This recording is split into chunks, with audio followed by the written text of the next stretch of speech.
राधे राधे, जय श्री कृष्णा। नमस्कार दोस्तों, कृष्ण जन्माष्टमी की रात जरूर करें यह सिद्ध उपाय, जीवन में आएगी संपन्नता, धन में होगी वृद्धि। दोस्तों, जन्माष्टमी की रात तंत्र विज्ञान के अनुसार सिद्ध रात्रि मानी जाती है। आइए जानते हैं इस दिन सुख समृद्धि के लिए कौन से उपाय करने चाहिए। कृष्ण जन्माष्टमी 2024 उपाय। दोस्तों, जन्माष्टमी पर भगवान श्री कृष्ण के बाल रूप लड्डू गोपाल की विशेष पूजा की जाती है। इस दिन मंदिरों को सजाया जाता है, साथ ही भगवान को नए वस्त्र धारण कराए जाते हैं। साथ ही लड्डू गोपाल का पंचामृत से स्नान कराया जाता है। साथ ही इस दिन रात में 12 बजे कान्हा के जन्म के बाद उनकी पूजा करके व्रत का पारण करने का विधान है भी। कृष्ण जन्माष्टमी के दिन लड्डू गोपाल को प्रसन्न करने के लिए कई तरह के पकवान अर्पित किए जाते हैं, उन्हें झूला झुलाया जाता है। साथ ही आपको बता दें कि ज्योतिष में कुछ उपायों का वर्णन मिलता है जो अगर इस दिन रात को किए जाएं तो व्यक्ति की हर मनोकामना पूरी हो जाएगी, साथ ही उसके जीवन में सुख समृद्धि का वास रहेगा। आइए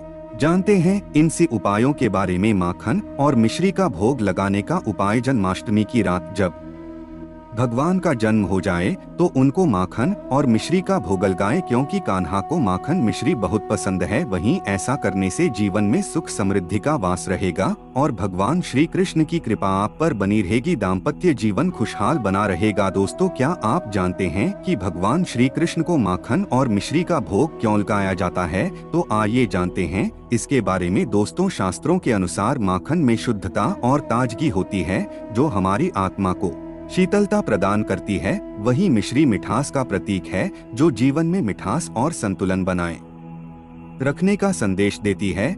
जब इन दोनों का भोग श्री कृष्ण को अर्पित किया जाता है तो वह उनके प्रति हमारी सच्ची भक्ति और समर्पण को दर्शाता है। दोस्तों, इसके पीछे एक कथा भी जुड़ी है। जब श्री कृष्ण ने गोवर्धन पर्वत को उठाया था और इंद्रदेव का अभिमान तोड़ा था, तब ब्रजवासी श्री कृष्ण को प्रसन्न करने के लिए उन्हें माखन मिश्री का भोग अर्पित करते थे। इससे उन्हें यह संदेश मिलता था कि जीवन में कितना भी बड़ा संकट आए, अगर हम माखन जैसी शुद्धता और मिश्री जैसी मिठास बनाए रखें तो भगवान श्री कृष्ण हमारी हर समस्या का समाधान करेंगे। इसलिए आज भी माखन और मिश्री का भोग जन्माष्टमी और अन्य विशेष अवसरों पर भगवान श्री कृष्ण को अर्पित किया जाता है।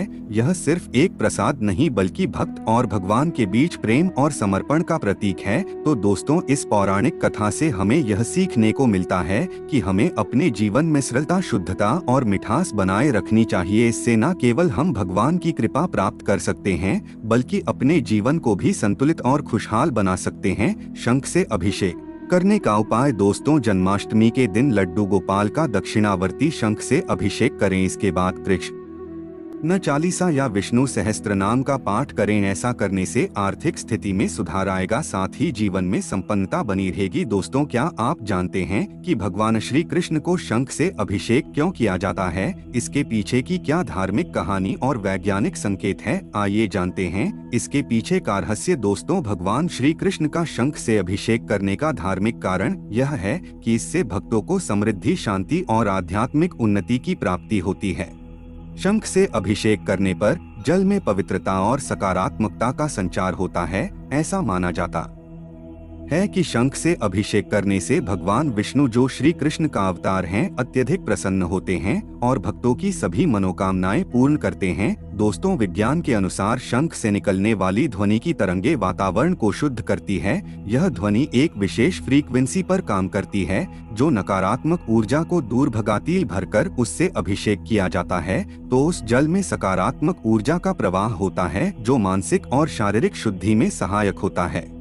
दोस्तों, शंख से अभिषेक केवल एक धार्मिक अनुष्ठान नहीं है बल्कि यह एक वैज्ञानिक और आध्यात्मिक प्रक्रिया है। भगवान श्री कृष्ण के प्रति अपनी श्रद्धा व्यक्त करने का यह तरीका हमें उनके दिव्य गुणों और उनके आदर्शों को अपने जीवन में अपनाने की प्रेरणा देता है। पान का पत्ता अर्पित करने का उपाय। दोस्तों, अगर बहुत प्रयास के बाद आपकी आर्थिक स्थिति में सुधार नहीं हो पा रहा हो तो श्री कृष्ण के जन्म के बाद भगवान कृष्ण को पान का पत्ता अवश्य अर्पित करें। इसके बाद अगले दिन उस पान के पत्ते पर रोली से श्रीयंत्र लिखकर धन के स्थान जैसे अलमारियां, तिजोरी में रख दें। ऐसा करने से आपको आर्थिक तंगी से मुक्ति मिलेगी, साथ ही धन में वृद्धि होगी। दोस्तों, आज हम आपको बताएंगे कि भगवान श्री कृष्ण को पान का पत्ता क्यों अर्पित किया जाता है। यह एक ऐसा प्रश्न है जिसे बहुत से भक्त जानना चाहते हैं। इसके पीछे एक विशेष धार्मिक और आध्यात्मिक महत्व छिपा हुआ है जो हमारी सनातन परंपरा से जुड़ा हुआ है। तो चलिए बिना देर किए इस रोचक कथा को समझते हैं। दोस्तों, पौराणिक कथाओं के अनुसार पान का पत्ता अर्पित करने की परंपरा भगवान विष्णु से शुरू हुई। श्री कृष्ण जो कि विष्णु के अवतार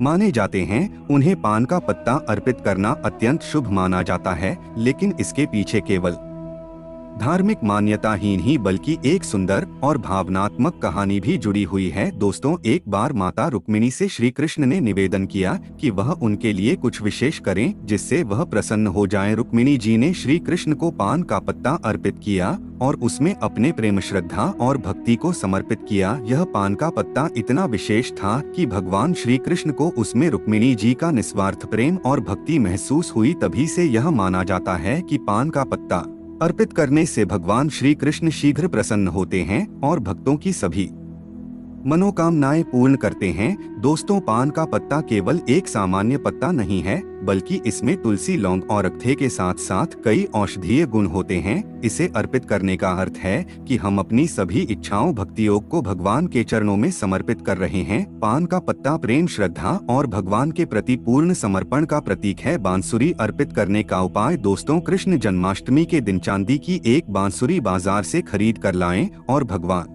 कृष्ण को बांसुरी अर्पित करें। भगवान कृष्ण को बांसुरी बहुत पसंद है। साथ ही इस दिन की कृष्ण नाय वासुदेवाय परमात्मा ने प्रणत पाल जाएगी। धन समृद्धि के लिए भगवान कृष्ण को इस दिन पीले वस्त्र भी धारण कराएं। दोस्तों, क्या आपने कभी सोचा है कि श्री कृष्ण को बांसुरी क्यों अर्पित की जाती है? नहीं तो इस वीडियो में हम इसके पीछे छिपे आध्यात्मिक, धार्मिक और सांस्कृतिक महत्व के बारे में जानेंगे। दोस्तों, श्री कृष्ण और बांसुरी का संबंध उतना ही गहरा है जितना प्रेम और भक्ति का। बांसुरी केवल एक वाद्य यंत्र नहीं है बल्कि यह श्री कृष्ण के जीवन और उनके दिव्य संदेश का प्रतीक है। आइए जानते हैं इसके पीछे की वजह। दोस्तों, श्री कृष्ण को प्रेम का देवता माना जाता है। बांसुरी की मधुर ध्वनि प्रेम, शांति और माधुर्य का प्रतीक है। जब श्री कृष्ण बांसुरी बजाते थे तो उसकी धुन से सभी जीव जंतु, गोप गोपिकाएं और यहाँ तक कि प्रकृति भी मंत्रमुग्ध हो जाती थी। यह ध्वनि प्रेम और करुणा का संदेश देती है। दोस्तों, बांसुरी को एक साधारण बांस से बनाया जाए हमें यह सिखाता है